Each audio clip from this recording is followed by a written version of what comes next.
Dollar ಎದುರು ದಾಖಲೆಯ ಮಟ್ಟದಲ್ಲಿ ರೂಪಾಯಿ ಮೌಲ್ಯ ಕುಸಿತೋಗಿದೆ.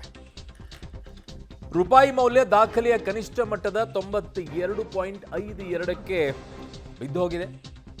ಕಚ್ಚಾ ತೈಲ ಬೆಲೆಯಲ್ಲಿ ತೀವ್ರವಾದಂಥ ಏರಿಕೆ ಕಾಣಿಸಿಕೊಳ್ತಾ ಇದೆ. ಹಾಗಾಗಿ ಡಾಲರ್ ಬೇಡಿಕೆ ಏರಿಕೆಯಿಂದಾಗಿ ರೂಪಾಯಿ ಮೌಲ್ಯ ಕುಸಿತಗೊಂಡಿದೆ. ಯುದ್ಧದಿಂದ ಕಚ್ಚಾ ತೈಲ ಬೆಲೆ ಬ್ಯಾರೆಲ್ಗೆ $118 ಆಗಿದೆ.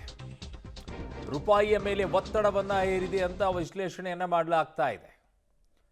ಇದು ಪರಿಸ್ಥಿತಿ ವಿಕೋಪಕ್ಕೆ ಹೋಗುತ್ತೆ. ಬೆಲೆ ಏರಿಕೆ ಅಂತೂ ಆಗುತ್ತೆ, ಹಣದುಬ್ಬರ ಆಗುತ್ತೆ, ಅದರಲ್ಲಿ ಯಾವ ಅನುಮಾನನೂ ಬೇಡ ಅಂತ ಹೇಳ್ತಾ ಇದ್ದಾರೆ.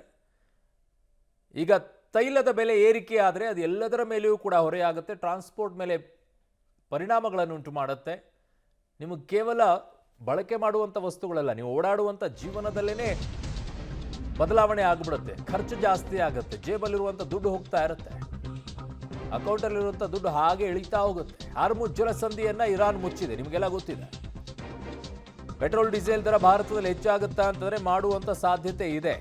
ಇರಾನ್ನ ನಡೆಯಿಂದ ಏಷ್ಯಾದ ದೇಶಗಳಿಗೆ ಈಗ ಬಿಸಿ ಮುಟ್ತಾ ಇದೆ. ಭಾರತ ಸೇರಿ ಅನೇಕ ದೇಶಗಳಿಗೆ ಕಚ್ಚಾ ತೈಲ ಮತ್ತು ಗ್ಯಾಸ್ ಸಿಲಿಂಡರ್ ಬಿಕ್ಕಟ್ಟು ಈಗ ಎದುರಿಸುವಂಥ ಪರಿಸ್ಥಿತಿಗೆ ಬಂದು ತಲುಪ್ತಾ ಇದೆ. ಈಗಲೇ ಅದು ಶಾಂತವಾದರೆ ಸಮಸ್ಯೆ ಒಂದು ಹಂತಕ್ಕೆ ಬರುತ್ತೆ.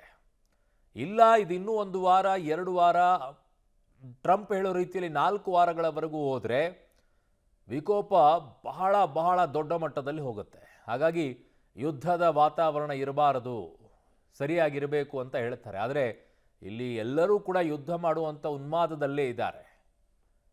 ತಲೆಗೇರಿಬಿಟ್ಟಿದೆ, ಯುದ್ಧ ಮಾಡಬೇಕು, ನಾನೇ ದೊಡ್ಡವನು, ನನ್ನ ಮುಂದೆ ಯಾರೂ ಇಲ್ಲ, ಇಂಥ ದಿಮಾಕಿನ ಮಧ್ಯದಲ್ಲಿ ಈಗ ಬೇರೆಯವರೆಲ್ಲ ಅನುಭವಿಸಬೇಕಾಗಿದೆ.